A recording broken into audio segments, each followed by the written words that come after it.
नमस्कार दोस्तों, मैं उपदेश सिंह आ चुका हूँ आपके बीच एक नई वीडियो लेकर। दोस्तों लास्ट वीडियो में मैंने आपको एक्सेल में सम इफ़ और सम इफ्स के बारे में बताया था।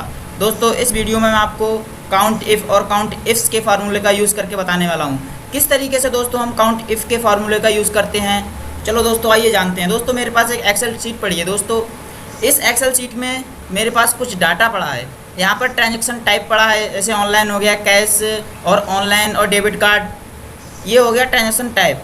और यहाँ से जो पेमेंट हुआ है वो डेबिट हुआ है या क्रेडिट हुआ है। अब डेबिट क्रेडिट क्या होता है? डेबिट होता है जो हम अकाउंट से पैसा निकालते हैं उसको डेबिट बोलते हैं। क्रेडिट वो होता है जो हमारे अकाउंट में जाता है। दोस्तों यहाँ जो अमाउंट है उसको हम काउंट करेंगे कि कितनी बार ऑनलाइन ट्रांजेक्शन हुआ है, कितनी बार कैश के जरिए हुआ है और कितनी बार डेबिट कार्ड के जरिए हुआ है। तो चलो दोस्तों हम फार्मूला लगा लेते हैं यहाँ पर काउंट इफ़ का। तो सबसे पहले मैं काउंट इफ़ का फार्मूला लगाता हूँ। यहाँ से देखिए दोस्तों, यहाँ पर मैंने जैसे काउंट लिखा तो यहाँ पर बहुत सारे इसने सजेस्ट कर दिए। अब मैं यहाँ से इसको डाउन वाले बटन से लेकर काउंट इफ़ सेलेक्ट करूँगा और टैब बटन दबा दूँगा। जैसे मैं टैब की को प्रेस करूँगा तो यहाँ पर कुछ इस प्रकार का इंटरफेस हो जाएगा। अब यहाँ पर रेंज सेलेक्ट करने के लिए बोल रहा है। दोस्तों यहाँ पर मैं काउंट इफ़ का फार्मूला लगा लेता हूँ। इक्वल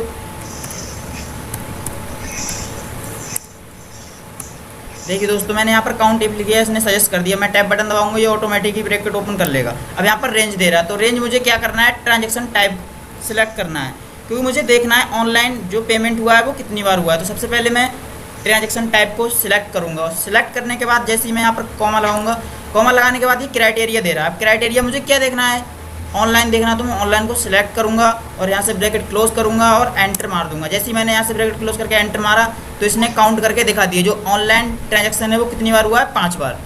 तो इसी प्रकार से हम कैश का निकाल लेते हैं। इक्वल लगाया मैंने और यहाँ से काउंट का फार्मूला लगाया और काउंट इफ़ का फार्मूला लगाकर जैसे ही देखिए दोस्तों मैंने यहाँ पर काउंट इफ़ का फार्मूला लगा दिया, टैब बटन दबाया और यहाँ से रेंज सेलेक्ट की। अब रेंज सेलेक्ट करते ही इसके बाद फिर मैं कॉमा लगाऊंगा। कॉमा लगाने के बाद फिर क्राइटेरिया सेलेक्ट करूंगा। अब जैसे ही मैं क्राइटेरिया सेलेक्ट करता हूं, मान लिया क्राइटेरिया मेरा क्या है, अभी मैंने ऑनलाइन देखा तो ऑनलाइन सेलेक्ट किया था, मुझे कैश देखना है तो मैं कैश को सिलेक्ट करूंगा। कैश को जैसे ही मैंने सेलेक्ट किया और ब्रैकेट क्लोज किया और एंटर मार दिया तो देखिए दोस्तों यहाँ पर जो कैश के जरिए ट्रांजेक्शन हुआ है वो कितनी बार हुआ है, 2 बार। अब डेबिट कार्ड के जरिए ट्रांजेक्शन देखते हैं कितनी बार हुआ है, तो सेम फार्मूला यहाँ पर लगा लेता हूँ। देखिए दोस्तों सेम फार्मूला लगाया मैंने काउंट इफ़ का और टैब बटन दबाया। अगर मैं टैब बटन नहीं दबाता हूँ, यहाँ पर काउंट इफ लिख लेता हूँ, तो मुझे ब्रैकेट को ओपन करना पड़ेगा। जैसे ब्रैकेट को ओपन करूँगा तभी ये रेंज को मांगेगा। फिर दोस्तों मैं क्या करता हूँ, यहाँ से रेंज को सिलेक्ट कर लेता हूँ। अब मैंने ट्रांजैक्शन टाइप की जो रेंज है उसको मैंने सेलेक्ट किया, फिर कॉमा दिया। कॉमा देते ही मुझे अब क्या देखना है, डेबिट कार्ड। ठीक है, अभी मैंने कैश और ऑनलाइन देखा था, अब मुझे डेबिट कार्ड के ट्रांजेक्शन को काउंट करना है, तो मैं इसको सिलेक्ट कर लूँगा और ब्रैकेट क्लोज करके एंटर मार दूँगा। देखिए दोस्तों यहाँ पर जो ऑनलाइन है वो कितनी बार ट्रांजेक्शन हुआ है, 5 बार। ये देखिए दोस्तों मेरी करते जा रही है, यहाँ पर 1 2 3 4 5 इसने यहाँ पर दिखा दिया कि 5 बार ट्रांजैक्शन हुआ है। इसकी ज़रूरत कब पड़ती है, जैसे मान लिया हमारे पास बहुत सारा डाटा पड़ा है और हमसे कोई पूछ रहा है कि इस डाटा में ऑनलाइन के जरिए ट्रांजैक्शन कितना हुआ है, उसको काउंट करो। तब उसको काउंट करने के लिए हम काउंट इफ़ का फार्मूला लगाते हैं। इसी प्रकार से हम यहाँ पर काउंट कर लेते हैं कि कितनी बार ट्रांजैक्शन हुआ है कैश के जरिए, कितनी बार ऑनलाइन और कितनी बार डेबिट के जरिए। दोस्तों ये था हमारा काउंट इफ़ का फार्मूला। अब चलते हैं काउंट। इसी प्रकार से हम यहाँ पर काउंट कर लेते हैं कि कितनी बार ट्रांजैक्शन हुआ है कैश के जरिए, कितनी बार ऑनलाइन और कितनी बार डेबिट के जरिए। दोस्तों ये था हमारा काउंट इफ़ का फार्मूला। अब चलते हैं काउंट इफ्स का फार्मूला। सेम इसी प्रकार हम काउंट इफ्स के फार्मूले का यूज़ करते हैं। अब ऑनलाइन और कैश और डेबिट, इसके जरिए क्या करेंगे, डेबिट कितने बार हुआ और क्रेडिट कितने बार हुआ, यानी पैसा निकाला कितने बार है अकाउंट से और पैसा जमा कितने बार किया है। तो दोस्तों इसके लिए हम काउंट इफ्स का फार्मूला लगाते हैं। सबसे पहले इक्वल लिखेंगे और काउंट इफ्स का फार्मूला हम लगा लेंगे यहाँ पर। देखिए दोस्तों मैंने काउंट इफ्स का फार्मूला लगाया, टैब बटन दबाया। यहाँ पर आप क्राइटेरिया रेंज 1 मांग रहा है। क्राइटेरिया रेंज 1 क्या है, हमारी ट्रांजैक्शन टाइप। तो सबसे पहले मैं ट्रांजैक्शन टाइप को सिलेक्ट करूँगा और यहाँ पर कॉमा लगाऊंगा। अब कॉमा लगाया मैंने, अब क्राइटेरिया 1 मांग रहा है, मुझे क्या देखना है, ऑनलाइन देखना, तो ऑनलाइन को सिलेक्ट करूँगा और कॉमा लगाया। कॉमा लगाते ही क्राइटेरिया रेंज 2। अब क्राइटेरिया रेंज 2 में से क्या देखना है, मुझे डेबिट और क्रेडिट में से किसी एक को देखना है, तो मैं डेबिट क्रेडिट को क्या कर लूँगा, यहाँ से सिलेक्ट कर लूँगा और कॉमा लगा दूंगा। जैसे ही कॉमा लगाऊंगा, अब ये क्राइटेरिया 2 मांग रहा है। क्राइटेरिया 2 क्या हुआ, अपना डेबिट देखना है मुझे, तो डेबिट को सिलेक्ट करूँगा। यहाँ पर डेबिट क्रेडिट दोनों दिए हैं बट मुझे एक देखना है किसी को। जब डेबिट वाले कॉलम में निकालूंगा तो डेबिट सेलेक्ट करूंगा और क्रेडिट में निकालूंगा तो क्रेडिट सेलेक्ट करूंगा। तो यहाँ से दोस्तों मैं डेबिट को सिलेक्ट कर लेता हूँ और ब्रैकेट को क्लोज कर देता हूँ। जैसे ब्रैकेट क्लोज करके एंटर मारूंगा, ये देखिए एंटर मारते ही इसने मुझे यहाँ पर दिखा दिया ऑनलाइन ट्रांजेक्शन कितनी बार हुआ है, एक बार। ऑनलाइन जो डेबिट हुआ है वो एक बार हुआ है। अब दोस्तों इसी प्रकार से हम ऑनलाइन क्रेडिट देख लेते हैं कि ऑनलाइन क्रेडिट कितनी बार हुआ है। तो इसके लिए सेम फॉर्मूला लगाते हैं, इक्वल काउंट इफ्स का फार्मूला यहाँ पर लगा देते हैं। टैब बटन दबाए, टैब दबाते ही सेम प्रोसेस आ जाएगी, इसी क्राइटेरिया 1 मांगेगा। तो सबसे पहले मैं क्राइटेरिया यहाँ से 1 सेलेक्ट करूँगा और कॉमा लगाऊंगा। कॉमा लगाते ही क्राइटेरिया 1 यानी मुझे क्या करना है, ऑनलाइन देखना, तो ऑनलाइन सेलेक्ट करूँगा। अब कॉमा लगाया, क्राइटेरिया रेंज 2, क्राइटेरिया रेंज 2 क्या है, मेरी डेबिट और क्रेडिट को मुझे क्या करना है, सिलेक्ट करना है, ठीक है। फिर कॉमा लगाया, फिर कॉमा लगाने के बाद अब मुझे इसमें से एक चीज़ को देखना है, यहाँ पर क्राइटेरिया 2 मांग रहा है, ठीक है।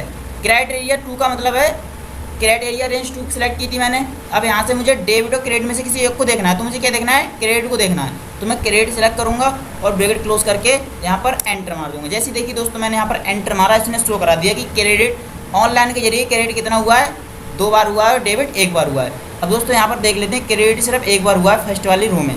अब ऑनलाइन की डेबिट 1, 2 और 3, डेबिट कितनी बार हुआ है, 3 बार हुआ है, क्रेडिट 1 बार हुआ है। तो इसने यहाँ पर काउंट करके दिखा दिया। दोस्तों काउंट इफ का मतलब होता है हम एक साथ निकालते हैं और काउंट इफ्स का मतलब होता है हम काउंट इफ्स का मतलब होता है हम अलग अलग कॉलम में इसको डिवाइड करके निकाल सकते हैं। लिए अब इसको क्या करेंगे, हम ड्रैग करेंगे, बट मेरे में विंडो 10 है इसीलिए हम इसको ड्रैग नहीं करते, विंडो 10 में ड्रैग नहीं होता है। तो इसके लिए क्या करना होता है, मैं इसको सिलेक्ट करूंगा और कंट्रोल डी कर दूंगा। कंट्रोल डी करूंगा तो दोस्तों अभी देखिए यहाँ पर 0 दिखा रहा है। अब 0 सही करने के लिए मुझे क्या करना होगा, यहाँ पर ऐसे बी है, इसको लॉक करना होगा। तो लॉक करूँगा, कंट्रोल के साथ यहाँ पर डॉलर का साइन लगा दूंगा। देखिए दोस्तों मैं शिफ्ट के साथ ऐसे डॉलर के यहाँ पर प्रेस करूँगा तो डॉलर का साइन लग जाएगा। इसी प्रकार से मुझे जिसको लॉक करना है उसको मैं लॉक कर दूंगा। ट्रैक करने के लिए हमने इसको लॉक कर लिया। देखिए दोस्तों मैंने यहाँ से लॉक कर लिया। अब लॉक करते ही मैं इसको ड्रैग करूँगा।